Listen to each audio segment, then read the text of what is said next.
नाक मुठभेड़ से जुड़ा हुआ ये मामला है और एनआईए इस पूरे मामले की जांच करेगी। इस हमले में 4 जवान शहीद हो गए थे। शहीदों में 3 अधिकारी शामिल थे। बड़ी साजिश इसे बताया जा रहा है और इसकी जांच एनआईए को सौंप दी गई है। एनआईए ने आईपीसी की धारा 302, 307 के तहत एफआईआर भी दर्ज कर ली है। हमले में 19 राष्ट्रीय राइफल्स के commanding officer colonel Manpreet Singh, major Ashish Dhonchak और जम्मू कश्मीर पुलिस के डीएसपी हुमायूं मुजम्मिल भट्ट शहीद हो गए थे। इस मुठभेड़ में लश्कर का टॉप कमांडर उजैर खान भी ढेर हुआ था। बहुत लंबी ये मुठभेड़ चली थी। अनंतनाग के कोकरनाग इलाके में ये मुठभेड़ चली थी और आपको बता दें इसमें 4 जवान शहीद हो गए थे, जिसमें एक जम्मू कश्मीर पुलिस के डीएसपी हुमायूं भट्ट भी शामिल थे। एनआईए इस पूरे मामले की अब जांच करेगी। धारा 302, 307 के तहत एफआईआर दर्ज कर ली गई है और कोकरनाग मुठभेड़ का ये पूरा मामला है। लश्कर का टॉप कमांडर उजैर खान भी इसमें ढेर हुआ था, मारा गया था। बहुत लंबी ये मुठभेड़ चली थी और हमारे सीनियर एडिटर तेजेंद्र सिंह सोडी इस वक्त ज्यादा जानकारियों के साथ जुड़ गए हैं। तेजेंद्र जी, कोकरनाग में ये मुठभेड़ 10 दिनों से भी ज्यादा दिन के लिए चली थी और इसमें 4 जवान शहीद हो गए थे, जिसमें एक जम्मू कश्मीर पुलिस का भी जवान था।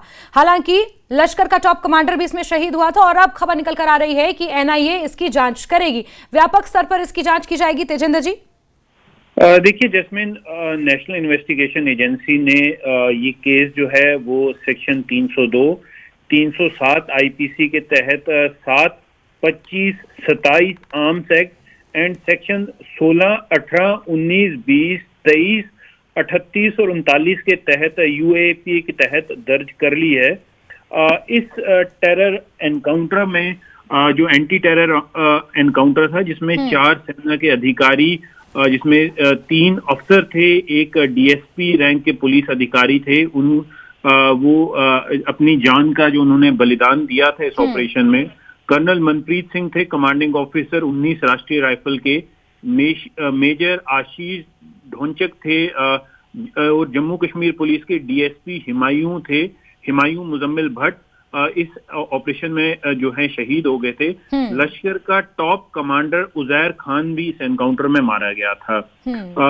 आपने बिल्कुल सही कहा, काफी लंबे देर तक ये जो ऑपरेशन है, एंटी टेरर ऑपरेशन है, ये चलता रहा। लेकिन अब फाइनली एनआईए ने जो केस रजिस्टर कर लिया है और इस पे जो है एनआईए ने इन्वेस्टिगेशन शुरू कर ली है। लार्जर कंस्पिरेसी जो है उसको अनर्थ करने के लिए कि कैसा पाकिस्तान का रोल था और कौन लोग इसमें इन्वॉल्व थे। देखिए काफी बड़ा ऑपरेशन था ये एंटी टेरर ऑपरेशन। इसकी तह तक जाने के लिए इसमें जो लार्जर कंस्पिरेसी, जो किस तरह और लोग इन्वॉल्व थे, कैसे इस ऑपरेशन को कहां से प्लान किया गया आतंकियों द्वारा, किस तरह उन्हें, अगर ये एक कॉर्डन सर्च ऑपरेशन के चल रहा था तो कैसे आतंकवादियों को सेना की मूवमेंट के बारे में जानकारी मिली। उस सारे जितने भी पेज इन्वॉल्व हैं, उन सबको सुलझाने के लिए अब एनआईए इस पूरे केस की इन्वेस्टिगेशन करेगा और इस सिलसिले में केस जो है वो रजिस्टर कर लिया गया है। जी जैसे बिल्कुल। साथ ही तेजेंद्र जी, क्योंकि जिस इलाके में कोकरनाग में साउथ कश्मीर का अनंतनाग वो इलाका जहां पर एक समय में आतंकवाद अपने चरम पर था और अब मौजूदा समय में हम देख रहे हैं कि आतंकवाद और आतंकवाद से जुड़ी गतिविधियां वहां पर ना के बराबर हैं। लेकिन लश्कर का एक जो मुख्य कमांडर था उजैर खान, वो भी उसमें ढेर हुआ था। तो किन बिंदुओं के इर्द गिर्द जो एनआईए की जांच है वो रहेगी? क्या हम ये माने कि यहाँ पर कोई और टेरर लिंक खगालने की भी एनआईए कोशिश करेगी? जैस्मिन, इस जो आतंकवादियों की मंशा हमेशा से यही रहती है कि किसी न किसी तरीके आतंकवाद को बढ़ाया जाए, खून खराबा किया जाए, सेना पे हमले किए जाएं। तो इस तरह आतंकवादियों की हमेशा से यही साजिश रहती है कि आतंक को जो है उसे जिस तरह सुरक्षा बलों की ये कोशिश रहती है कि आतंकवाद का सफाया हो, आतंकवाद का खात्मा हो, लेकिन दूसरी तरफ आतंकवादियों की और पाकिस्तान की हमेशा से ये साजिश रहती है, ये मंशा रहती है कि किस तरह आतंकवाद की जो आग है उसे भड़काए रखा जाए।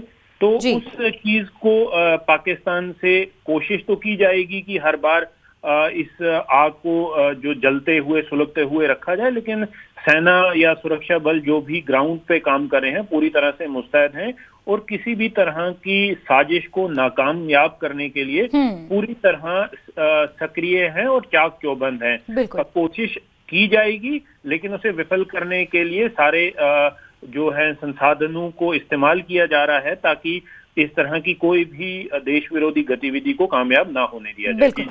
बिल्कुल तेजिंदर जी, बहुत बहुत शुक्रिया हमारे साथ जुड़ने के लिए और इन तमाम इनपुट्स के लिए।